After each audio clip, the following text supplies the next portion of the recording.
வணக்கம் மக்களே, நான் உங்கள் சாந்தா. அன்யூஷுவல் டாக்கில் இன்றைக்கி பாஸ்டர் ஆரன் பாலையா வந்திருக்கிறாரு. ஏற்கனவே பாஸ்டர் ஆரன் பாலையாவை இதே அன்யூஷுவல் டாக்கில் உட்கார வச்சு கேட்க வேண்டிய எல்லாத்தையுமே கேட்டாச்சு. இதுக்கப்புறம் என்ன கேட்க போகிறோம் அப்படின்னா, இன்றைக்கி வந்து ஐயாவோட ஒரு ஸ்பெஷல் டே, ஐயாவுடைய பிறந்தநாள். Many more thank you so much ஐயா. எத்தனையோ பர்த்டே வந்திருக்கும், ஆனால் இந்த பர்த்டே வந்து உங்களுக்கு எவ்வளோ ஸ்பெஷலாக இருக்குது? இது வந்து என்னுடைய 34வது பர்த்டே. ஸோ கண்டிப்பாக மற்ற பர்த்டே விட இந்த பர்த்டே வந்து எனக்கு ரொம்ப ஸ்பெஷல். ஏன்னா ஆண்டவர் வந்து பார்க்காத உயரத்தில் வச்சிருக்கிறார். ஸோ கண்டிப்பாக இது ஸ்பெஷல் தான். லாஸ்ட் பர்த்டேல என்ன ப்ரே பண்ணீங்க? அது நடந்திருக்கா? ப்ரே மீன் ஆண்டவர்கிட்ட வந்து இப்போ ரீசெண்டாக பண்ண ப்ரேயர்னா, எனக்கு வந்து 33 வயசு ஆகுது.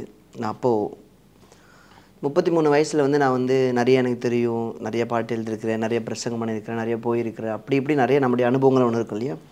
ஸோ அது எல்லாத்தையும் தூக்கி நான் குப்பையில் போட்டு ஜீரோ ஆக்கி நான் முழுசாக மறுபடியும் ஃப்ரெஷ்ஷாக உங்ககிட்ட கொடுக்குறேன். ஏசப்பா என்ன இன்னும் புது அபிஷேகம், புது கிருபை இன்னும் புதுசாக கொடுங்க அப்படி சொல்லி அப்படி ஒரு ஜெபம் பண்ண நான் ஆண்டவர்கிட்ட.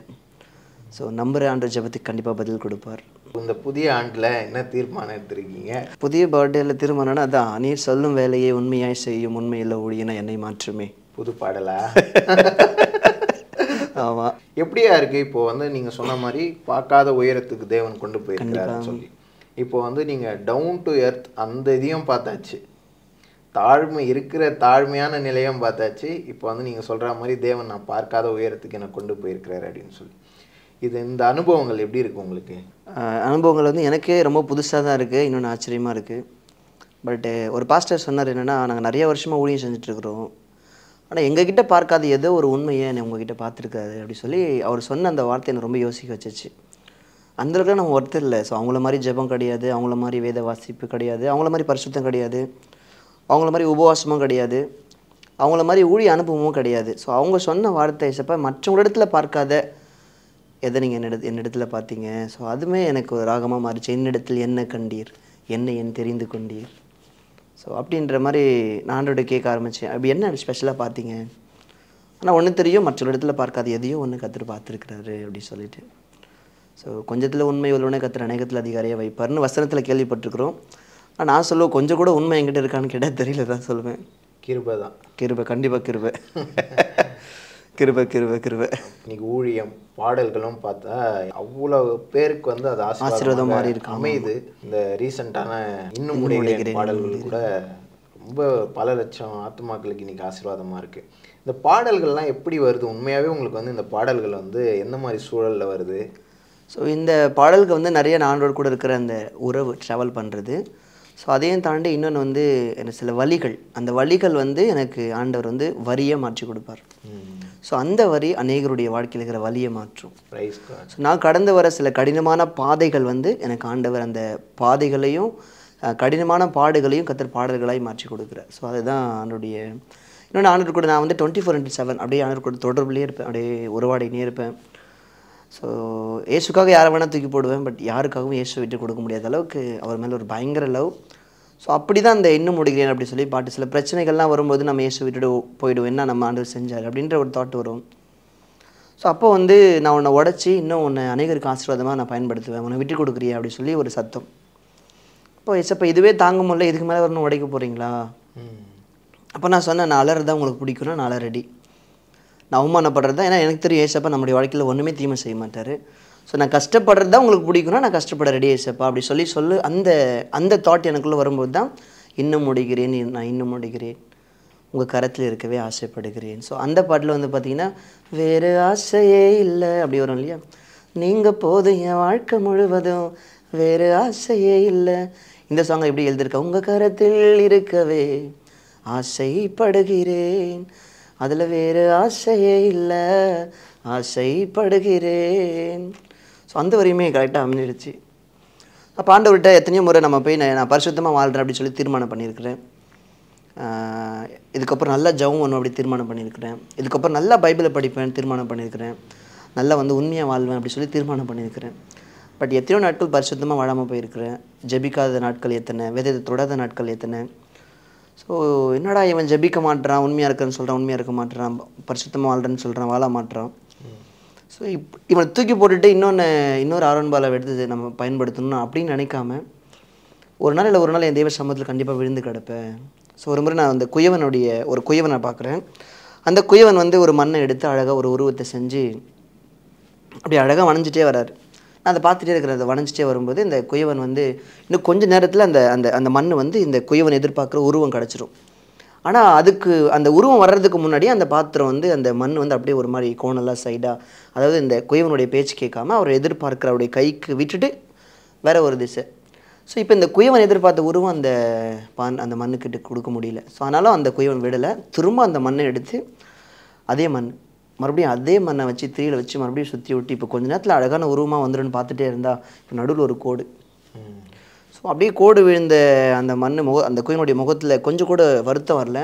திரும்ப அதே மண்ணை எடுத்து மறுபடியும் எடுத்து நான் அதை கூப்பிட்டு, ஐயா ஏன் நீங்கள் சொல்கிறது கேட்க மாட்டேது, இந்த மண்ணை தூக்கி போட்டு வேறு மண்ணை எடுத்து நீங்கள் செய்யலாமே, ஏன் அதே மாதிரி தான் வச்சு செய்ய முடியுமா அப்படின்னு கேட்கும்போது அந்த குயவன் சொன்ன ஒரு வார்த்தை, உன் தம்பி உனக்கு ஒரு விஷயம் தெரியுமா, இந்த மண் என் கைக்கு வர்றதுக்கு நான் விலை கொடுத்துருக்குறேன். ஸோ விலை கொடுத்து நான் வாங்கியிருக்கிறேன். ஸோ ஆண்டவர் வந்து நம்மளை வந்து அவர் ரத்தத்தை விலையாக கொடுத்து வாங்கியிருக்கிறார். ஸோ அதனால தான் அந்த வரி எழுதினேன், எத்தனை முறை கெட்டு போனாலும் நீங்கள் என்னை விட மாட்டீங்க ஏசப்பா. ஸோ எனக்கு எத்தனையோ பேருக்கு அந்த பாடல் அது ஆசீர்வாதமாக மாறி இருக்கு. நான் எழுதுகிற ஒவ்வொரு பாடல்களும் இன்னொரு பாட்டு, என் மீது ஏனோ இத்தனை பாசம். ஸோ அந்த பாட்டு, தவறு செய்யும்போது கூட காட்டி கொடுக்காதவர். ஸோ அவரோட அன்பு ரொம்ப பெருசு. ரெண்டு விதமான பாவம் இருக்குது. ஒன்று வந்து பாவத்தை வந்து பாவம் பண்ணுறது பிடிக்கும், ஸோ அதை வந்து விட முடியாது, ஆனால் ஆண்டவர் மேலே பயம் இருக்கும். ஸோ அந்த விதமான ஒரு பாவம் இருக்குது. இன்னொன்று வந்து ஸோ ஆண்டவரை நேசிக்கிறதுனால பாவத்தை தூக்கி குப்பையில் போட்ட ஒரு அனுபவமும் இருக்குது. ஸோ இந்த அன்பு பயந்து பாவம் செய்கிறவன் கண்டிப்பாக செஞ்சுட்ருப்பான், ஆனால் அன்புலால் விடுறவன் கண்டிப்பாக ஆண்டவருக்காக வாழ்வான். ஸோ இது வந்து ஒரு ப்ராசஸ் அப்படின்னு நான் சொல்வேன். நீங்கள் சொல்கிறீங்களா உங்களுடைய அனுபவம் இன்னும் உடைக்கிறேன், நான் வந்து பாவத்தில் விழுந்து தேவன் இன்னும் என்னை விட்டு கொடுக்காமல் இருக்கிறார் அப்படின்னு சொல்லி உங்கள் அனுபவத்தை பாடலாக எழுதுறீங்க. இந்த பாடல் வந்து இதே சூழ்நிலையில் இருக்கக்கூடிய நிறைய பேருக்கு ஊழியம் செய்துட்ருக்கு. இந்த சாட்சிகளை கேட்கும் போது உங்களுக்கு வந்து இது எந்த மாதிரியான ஒரு ரியாக்ஷன் கொடுப்பீங்க? அங்கே டேய் இது எனக்காக எழுதுனதுரா அப்படின்னு சொல்லுவீங்களா? இல்லை அந்த மாதிரி தான் நிறைய நீங்கள் சொல்கிற மாதிரி நிறைய சாட்சி அந்த மாதிரி வந்திருக்கு. எங்களுக்காகவே எழுதுன மாதிரி இந்த பாட்டு இருக்குது. ஸோ இது சாதாரணமாலாம் சொல்ல மாட்டாங்க, சிலலாம் அழுதுகிட்டே சொல்லுவாங்க. ஸோ அவங்க அழுது கேட்கும்போது நமக்கு கண் தண்ணி வரும். பட் அப்போ ஆண்டவர் மேலே வந்து இன்னும் லவ் அதிகமாகும். ஆண்டவர் எதுக்குமே தகுதி இல்லாத பாத்திரத்தை எடுத்து பாட்டு எழுத வச்சு நிறைய பேர் கேட்பாங்க, எப்படி இந்தளவுக்கு பாட்டு எழுதுறீங்க? நானே யோசிப்பேன், நமக்கெல்லாம் ஒன்றுமே வராது. ஸோ இந்த பாடல் வந்து அநேகருக்கு என்னோடய கமெண்ட்டில் பார்த்தீங்கன்னா தெரியும், தற்கொலை பண்ணிக்க போகிறவங்கலாம் அந்த பாடலை கேட்டு நான் வந்து மனசை மாற்றிக்கிட்டேன் அப்படின்னு நிறைய டெஸ்ட் பண்ணி. ஸோ குடும்பமாக தற்கொலை பண்ணிக்கிறதுக்காக வெயிட் பண்ணவங்க யதார்த்தமாக இந்த பாட்டை கேட்டு, இந்த ரீசெண்டாக இன்னும் முடிக்கிற ஒரு பாட்டு ஒரு திருநெல்வேலியிலேருந்து ஒரு பாஸ்டர் சொன்னார், என்னென்னா 3 நாளாக சர்ச்சில் வந்து ஒரு செய்யாத தப்புக்கு அவர் மேலே படியை போட்டு, ஸோ அவருடைய ப்ராப்ளத்தை யார்ட்டையுமே சொல்ல முடியலையா, அவங்க ஃபேமிலிட்டையும் சொல்ல முடியலையா, ஒய்ஃப்ட்டையும் சொல்ல முடியலையா, பிள்ளைகிட்டையும் சொல்ல முடியலையா. ஸோ பயங்கர டிப்ரெஷனில் 3ஆவது நாள் இவருக்கு நல்லா தெரிஞ்சிச்சா மரணம் தான் வரப்போகுதுன்னு சொல்லி. ஸோ அந்தளவுக்கு டிப்ரெஷன் ரொம்ப மூடிக்கிட்டாராம். ஸோ அந்த மரணத்தை பார்க்குற அவர் சொன்னதை நான் அப்படியே சொல்கிறேன். அவருடைய மரணத்தை பார்க்குற அந்த நேரத்தில் யதார்த்தமாக யூடியூப்பில் இந்த இன்னும் முடிகிற சாங் கேட்டிருக்காரு. ஒரு 10 முறை கேட்டிருக்காராம். 10 முறைக்கு அப்புறம் வந்து அந்த டிப்ரெஷன் எங்கே போச்சுன்னே தெரில அப்படின்னு டெஸ்ட் பண்ணி சொன்னார். ஸோ இப்போ நம்ம போகாத இடத்துல இந்த பாடல் போய் ஊழியம் செய்கிறது. அதுதான் கேட்குறேன். இப்போ அந்த பாடல் சாட்சிகள்லாம் கேட்குறப்போ நீங்கள் உங்களோட ரியாக்ஷன் அங்கே எப்படி இருக்கும்? அவங்கக்கிட்ட என்ன எக்ஸ்பிரஸ் பண்ணுவீங்க? சில நேரங்களில் முகத்தை எப்படி வச்சுக்கிறதுன்னு தெரியாது. பட்டு ப்ரைஸ் காட் அது சொல்லிட்டு வந்துடும். ஆனால் உண்மையாகவே தெய்வ சமூகத்தில் வந்து அவங்க சொல்கிற ஒவ்வொரு சாட்சியுமே, இப்போ இதுக்கு எங்களுக்கு சம்மந்தம்லாம் கிடையாது, என்னை பற்றி நல்லாவே தெரியும். ஸோ 100க்கு 100 உங்களுக்கு தான் கனம், 100க்கு 100 உங்களுக்கு தான் மகிமை. ஸோ நிறைய பாடல்கள் கருத்து கொடுத்துருக்குறாரு. நிறைய பாடல்கள் இருக்குல்ல, இப்போவும் ரெக்கார்டிங் நிறைய பண்ணிகிட்ருக்கீங்க. இப்போ இதுக்கு நடுவில் வந்து ஊழியங்களும் நிறைய ஊர்களுக்கு டெய்லி மீட்டிங், கண்டினியூஸாக மீட்டிங்ஸ் இருக்குது, மினிஸ்ட்ரி இருக்குது, நம்மளோட சர்ச் மினிஸ்ட்ரி இருக்குது, ஃபேமிலியாக ஒரு மினிஸ்ட்ரி தான். ஆமாம், கண்டிப்பாக ஃபேமிலியாகவும் இப்போ வந்து ட்ராவல் பண்ணுறீங்க. இதெல்லாம் எப்படி உங்களால் பேலன்ஸ் பண்ண முடியுதா? இதில் வந்து நல்ல எக்ஸ்பீரியன்ஸஸும் இருக்கும், இது நடுவில் வந்து நிறைய உங்களை உடைக்கிற எக்ஸ்பீரியன்ஸும் இருக்குது நிறைய. எல்லாமே நம்ம பார்த்து தானே ஆகணும்.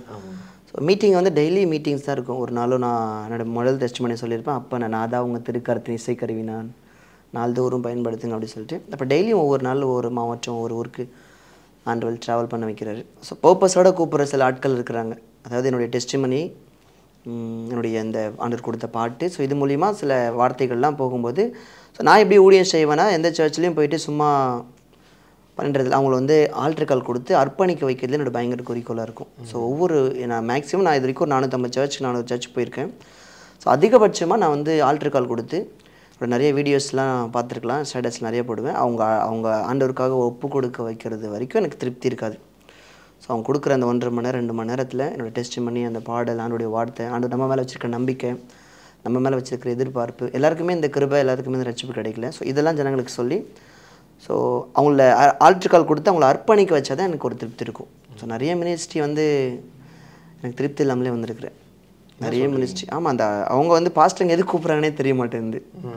நம்மளை கூப்பிட்டு அவங்களா பாடிட்டு இருப்பாங்க மைக்கு, அவங்க அந்த சிஸ்டர் ஒரு பாட்டு, இந்த இது ஒரு பாட்டு, நம்ம உட்காந்துருப்போம் எப்படா மைக்கு கொடுப்பாங்க. நாங்கள் கிரிக்கெட் விளையாடுவோம் சின்ன வயசில். அப்போ கிரிக்கெட் விளையாடும்போது எப்படா அவன் அவுட் ஆகும் நம்ம கையில் பேட் வரணும்னு எதிர்பார்த்துட்டு இருப்போம். அந்த மாதிரி ஸ்டேஜில் உட்காந்து எப்படா மைக்கு நம்மக்கிட்ட கொடுப்பாங்க அப்படி எதிர்பார்த்துட்டு இருப்போம். ஜனங்க தாகத்தோடு இருப்பாங்க, இவங்க பாட்டையே பாடிட்டு நம்மக்கிட்ட வந்து கொடுக்கும்போது டைம் ஆயிடுச்சுன்னு சொல்லுவாங்க. அப்படி எதுக்கு நம்மளை கூப்பிடணும்? இந்த மாதிரி உங்களை வந்து இன்வைட் பண்ணிவிட்டு உங்கள் கைக்கு மைக் வராமல் நிறையா வராது. அது நமக்கு வந்து எனக்கு வந்து எப்படின்னா, நீங்கள் ஆஃபரிங் கொடுக்குறீங்களோ இல்லையோ, டைம் ஒரு 2 மணி நேரம் கொடுத்துருங்க அப்படின்றது எனக்கு சொல்ல முடியாது அவங்ககிட்ட. ஏன்னா எனக்கு அந்த டெஸ்டிமனி பாட்டெலாம் பாடி பேசினா 2 மணி நேரம், கொஞ்சம் குறைஞ்சபட்சம் 1.5 மணி நேரம் தேவை.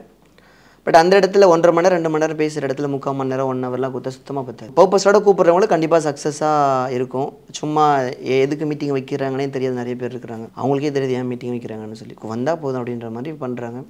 ஸோ நிறைய மீட்டிங் ஃபெயிலியராக ஆகிருக்கு. தெரியும் அப்படியே ட்ரையாக இருக்கும். நம்ம வந்து இது வந்து சக்ஸஸான மீட்டிங், இது வந்து ஃபெயிலியரான மீட்டிங் எதை வச்சு ஆண்டருடைய ப்ரெசன்ஸை உணர முடியும். ஆல்டர் கால் கொடுக்கும்போது அர்ப்பணிப்பாங்க. ஜனங்களுடைய கண்கள்லேருந்து கண்ணீரை பார்க்க நமக்கே ஒரு திருப்தி இருக்கும். அதை பேசும்போது பார்க்கும்போது ஓகே.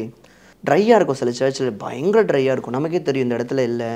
அதாவது 2 மணி நேரம் பிரசங்கம் பண்ணுறேன்னா ஒரு 1 ஹவர் பிரசங்கம் பண்ணுறதுக்கு டைம் பார்த்துட்டே இருப்பேன். கடிகாரம் சுற்றுடா, சில சபைகளில் வந்து கடிகாரம் சீக்கிரம் சுத்தாதா அப்படின்னு டைம் பார்த்துட்டே இருப்போம்.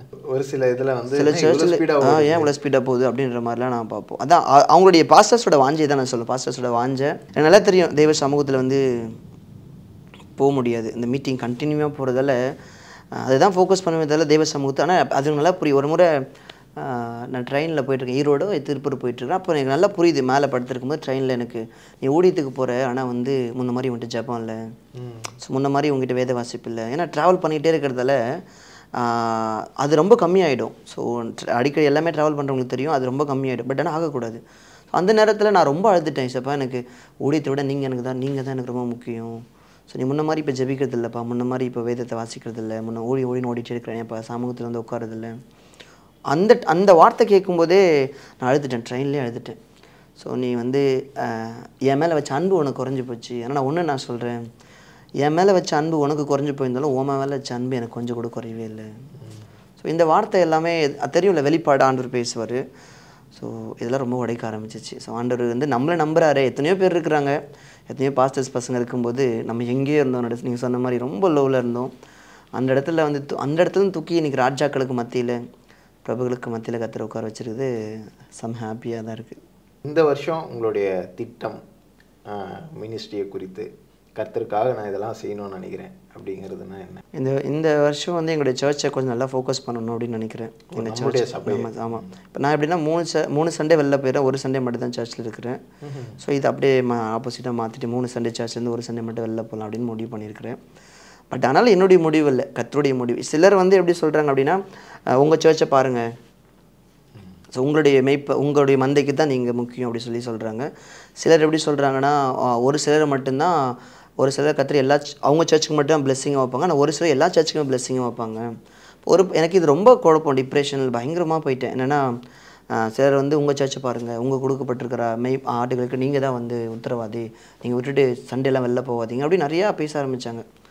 இப்போ நானும் நல்லா ப்ரேயர் பண்ணுவேன். எனக்கு சில மூத்த ஊழியக்காரங்க நமக்கு அவங்கள்ட்ட சில ஆலோசனைகள்லாம் கேட்கும்போது நிறைய அவங்களுக்கு கால் பண்ணி இந்த மாதிரி சொல்கிறாங்க, ஏன் நான் என்ன பண்ணட்டும், என் சர்ச் பார்க்கட்டுமா இல்லை வெளியில் போகட்டுமா. ஸோ அதுவுமே ஊழியம் தான், சர்ச்சோட ஊழியம் தான்.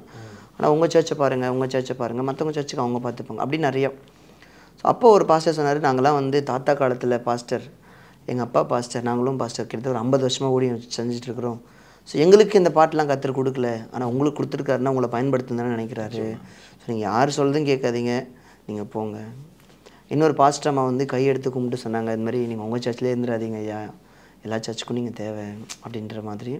ஸோ இதெல்லாமே எனக்கு வந்து சரி வெளி சர்ச்சுக்கு போகலாம் அப்படின்ற அந்த தாட் வந்து உருவாக்கிச்சு. இப்போ ஆண்டவர் தாவீது சொல்லுவார், உன்னுடைய ஆட்டை வந்து நீ என்ன பண்ணு, காவலாளிகிட்ட விட்டுட்டு நீ வந்து யுத்த களத்தில் நெல். அவன் ஆடு மேய்ச்சிட்டு இருப்பான், ஆனால் சம்மந்தமே இல்லாமல் யுத்த களத்தில் கூட்டு. அப்போ தாவீதுடைய வேலை ஆடு மேய்க்கிறது. கொஞ்சம் அட்டை உன்னுடைய காவலாளிகிட்ட விட்டுட்டு நீ வந்து யுத்த களத்தில் நெல், இது உன்னுடைய டைம். ஸோ அப்படின்ற அந்த வெளிப்பாடும் எனக்கு ஓட வச்சிச்சு. ஆனால் ரொம்ப ஓடிட்டே இருக்கிறதால கொஞ்சம் பயங்கர டயர்டாக இருக்கும். இப்போ டயர்டானதுனால நம்ம சபை பக்கம் திரும்புகிறோமா? இல்லை என் சபைகள் வந்து என்னுடைய ஆடுகள் வந்து இப்போ சூப்பர் கொஸ்டின் ஐயா. இல்லை இப்போது அதான் இப்போது நம்மளும் நம்ம எங்கள் சர்ச்சில் இருந்து சில உருவாக்கணும் அப்படின்றது தாட். டயர்டானதுனால இல்லை, நான் இன்னும் ஓடுவேன், ஆண்டவருக்காக இன்னும் ஓடுவேன். நான் எப்படி சொல்கிறது, இவ்வளோ டயர்டாக இருந்தாலும் எவ்வளோ கூப்பிட்டாலும் மீட்டிங் எனக்கு டேட் இருந்துச்சுன்னா கண்டிப்பாக நான் போயிடுவேன். அது சின்ன சர்ச்சு பெரிய சர்ச்சு. ஆண்டவர்கிட்ட அப்படி தான் ஜெபம் பண்ணேன், செப்பா இந்த மாதிரி சின்ன சர்ச்சுக்கு என்ன அனுப்புங்க, இந்த பஸ்ஸே போகாத சர்ச்சுக்கு என்ன அனுப்புங்க, நான் போகிறேன். ஸோ அந்த மாதிரி நான் ஜெபம் பண்ணேன். ஸோ இப்போ ஆண்டவர் அந்த ஜெபத்தெல்லாம் கேட்டு தான் அனுப்புகிறாரு. ஸோ இப்போ வந்து நான் அப்படி இப்படி ஜெபம் பண்ணேன். இந்த பெரிய பெரிய சர்ச்சுக்கெலாம் நீங்கள் வந்து பெரிய பெரிய ஆட்களை அனுப்புங்க, சின்ன சர்ச்சுக்கு என்ன அனுப்புங்க. ஒருத்தர் வந்து சொன்னார், நீங்கள் வந்து சின்ன சர்ச்சுக்கே போயிட்டு இருந்தால் பெரிய சர்ச்சில் உங்களை யாரும் கூப்பிட மாட்டாங்கன்னாங்க. பரவாயில்ல, கூப்பிட தேவையில்ல. ஸோ என்னை கூப்பிட்ற சர்ச்சுக்கு, என்னை யூஸ் பண்ண சர்ச்சுக்கு நம்ம போனால் போதும். சின்ன சர்ச்சு கவனிக்கிற மாதிரி பெரிய சர்ச்சு கவனிக்க மாட்டாங்க நம்மளை. ஸோ இவங்களுடைய பாசம் ரொம்ப அதிகமாக இருக்கும். அவங்க முடிச்சோடனே காணி குதிரை சரி பண்ண அனுப்பிடுவாங்க, போயிடுச்சுமா இல்லையான்னு கேட்க மாட்டாங்க. ஆனால் சின்ன சர்ச்சில் அப்படி இல்லை, அவ்வளோ பாசம். கார் வரைக்கும் வந்து விசுவாசிங்களோட டீமாக வந்து பாய் சொல்லிட்டு. ஸோ சின்ன சர்ச்சில் இருக்கிற அன்பு பெரிய சர்ச்சில் இல்லை. இதெல்லாம் நீங்கள் வந்து ஊழியத்தில் சந்திக்கிற கசப்பான. கண்டிப்பாக. அடுத்தடுத்து உங்களுடைய திட்டங்கள் எல்லாம் தெளிவாக இருக்கா? போயிட்டுருக்காண்டோடி நல்ல சபையை வேறு மாற்றலான்னு பிளான் பண்ணி இடம் பார்த்துட்ருக்குறோம். சீக்கிரத்தில் கோடம்பாக்கத்தில் சொந்தமாக இடம் வாங்கி சர்ச் கட்டுவோம். ஓகேயா, ரொம்ப சந்தோஷம். ரொம்ப திடீர்னு நம்ம வந்து உட்காந்து ஒரு அன்பிளான்டான ஒரு கான்வர்சேஷன். இதில் வந்து உங்களுடைய மனம் திறந்து நிறைய விஷயங்கள் நான் கேட்காததுக்கும் ஆன்சர் பண்ணியிருக்கீங்க. அதனால் உங்கள் மனம் திறந்து உங்களோட பர்த்டே அன்னைக்கு உங்களுடைய ஆன்லைன் வியூவர்ஸ்க்கும் வந்து டைமை கொடுத்துருக்கிறீங்க. அதனால் ரொம்ப சந்தோஷம். Thank you. God bless you. Thank you so much. இந்த புதிய ஆண்டுகளில் உங்களுடைய புதிய புதிய காரியங்கள், புதிய புதிய திட்டங்கள், உங்களுடைய எல்லா புது பாடல்கள், நீங்கள் போய் செய்கிற எல்லா ஊழியங்களையும் கர்த்தர் ஆசீர்வதிப்பார். உங்களுடைய சார்பாக நாங்கள் ஜெபிக்கிறோம். Thank you so much. Thank you. God bless you.